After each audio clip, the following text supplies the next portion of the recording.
साल बदल रहा है और साथ ही बदल रही है हमारी टेक्नोलॉजी, जो हमारी लाइफ को एडवांस और इजी तो बना रही है, लेकिन साथ ही छोड़ देती है एक बहुत बड़े कूड़े का Technology is ढेर। creating an environmental nightmare for some countries. A new UN report found that global electronic waste is growing Technology by. has contributed to an increase in electronic waste generation, which is affecting the environment. E-waste is the world's fastest growing domestic waste. जिसके बारे में कोई ढंग से समझ नहीं पाता। जब भी कोई नई टेक्नोलॉजी मार्केट में आती है, तो हम अपने को अपग्रेड करना चाहते हैं और कोई इंस्ट्रूमेंट हमारे पास होता है, या तो हम किसी को दे देते हैं या फिर हम उन्हें फेंक देते हैं। लेकिन जो हम उन्हें फेंक देते हैं, तो उनका क्या? उसी से प्रोड्यूस होता है ई वेस्ट, और आप अंदाज़ा भी नहीं लगा सकते कि ये हमारे इन्वायरमेंट और हेल्थ के लिए कितना बड़ा खतरा हो सकता है। ई वेस्ट बेसिकली वो इलेक्ट्रॉनिक कचरा है जो इलेक्ट्रॉनिक डिवाइस या तो ख़राब हो गए हो या तो आउटडेटेड हो गए हो, जैसे कि हमारे पुराने फ़ोन, चार्जर, कंप्यूटर और लैपटॉप वगैरह। अब ज़रा ये समझने की कोशिश करते हैं आखिर इस प्रॉब्लम की शुरुआत हुई कहाँ से।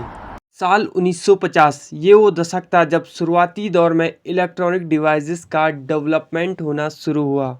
इस समय रेडियो, टेलीफोन जैसे डिवाइसेस आम लोगों की ज़िंदगी का हिस्सा बनना शुरू हुए थे, इसलिए ज़्यादातर लोग टेक्नोलॉजी से ज़्यादा वाकिफ़ नहीं थे। तो उस समय टेक्नोलॉजी की ज़्यादा डिमांड नहीं थी, जिससे ई वेस्ट ना के समान था। Mr. Marshall, president of your bus company? Why, certainly. He's a swell guy. Last year, for instance. फिर आता है 1980 का दशक। इस समय टेक्नोलॉजी ने अपनी रफ्तार पकड़ ली थी। कंप्यूटर, फ़ोन जैसे डिवाइसेस मार्केट में आना शुरू हो गए थे और टेक्नोलॉजी ने इतनी रफ्तार पकड़ ली थी कि हर कोई नई टेक्नोलॉजी में शिफ्ट होने लगा था। यही वो दौर था जब ई वेस्ट धीरे धीरे एक बड़ी समस्या बनने लगा था।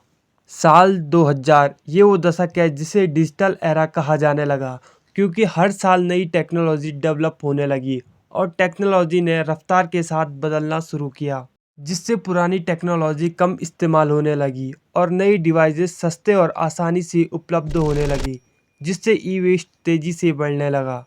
अगर इस पर जल्द ही कंट्रोल न किया जाए तो यह हमारे इन्वायरमेंट के साथ हेल्थ को भी बहुत बड़ा नुकसान पहुंचा सकता है। ई वेस्ट से होने वाली सबसे बड़ी समस्या है एयर पॉल्यूशन।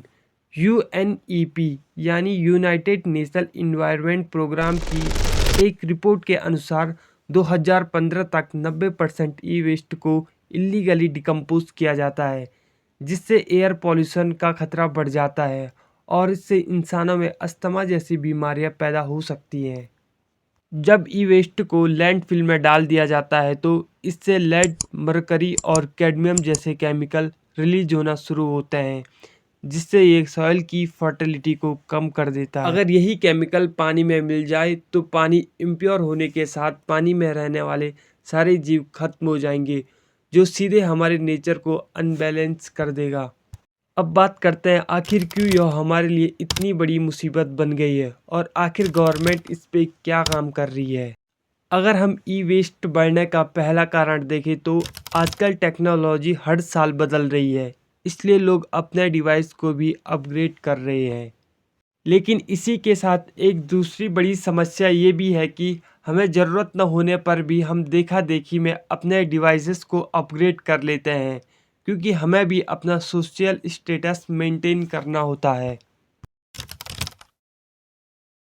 इंडियन गवर्नमेंट ने ई वेस्ट को कम करने के लिए 2011 में E waste management and handling law को इस्टेब्लिश किया, जिसमें ये बताया गया था कि जो कंपनी इलेक्ट्रॉनिक डिवाइसेस बनाएंगी वही कंपनी रिसाइकलिंग का तरीका भी ढूंढेंगी। इसके अलावा गवर्नमेंट ने ईपीआर यानी एक्सटेंडेड प्रोड्यूसर रिस्पॉन्सिबिलिटी पॉलिसी को इस्टेब्लिश किया, जिसका मेन मोटिव था कि जो कंपनी इलेक्ट्रॉनिक डिवाइसेस और प्लास्टिक पैकेजिंग करती है तो उस प्रोडक्ट की लाइफ साइकिल ख़त्म होने के बाद कंपनी उस प्रोडक्ट को रिसाइकिल डिकम्पोज करने की जिम्मेदारी दी जाती है। इसके अलावा गवर्नमेंट ने ई रिसाइकिल सेंटर्स भी बनवाए हैं। ई वेस्ट मैनेजमेंट 2016 के अकॉर्डिंग इंडिया में 569 वेस्ट डिसमेंटल और रिसाइकिल सेंटर हैं। अगर आप सच में चाहते हैं कि यह प्रॉब्लम जल्द से जल्द ख़त्म हो जाए तो हमें खुद से कुछ करना होगा। जब भी हम कोई भी इलेक्ट्रॉनिक डिवाइस खरीदें तो हमें ऐसे प्रोडक्ट चुनने चाहिए जो लॉन्ग टर्म तक चल सके और इजीली रिपेयर हो सके। और ट्रेंड को ध्यान में न रखते हुए अपने इलेक्ट्रॉनिक डिवाइसेस अपने नीड के हिसाब से चेंज करें।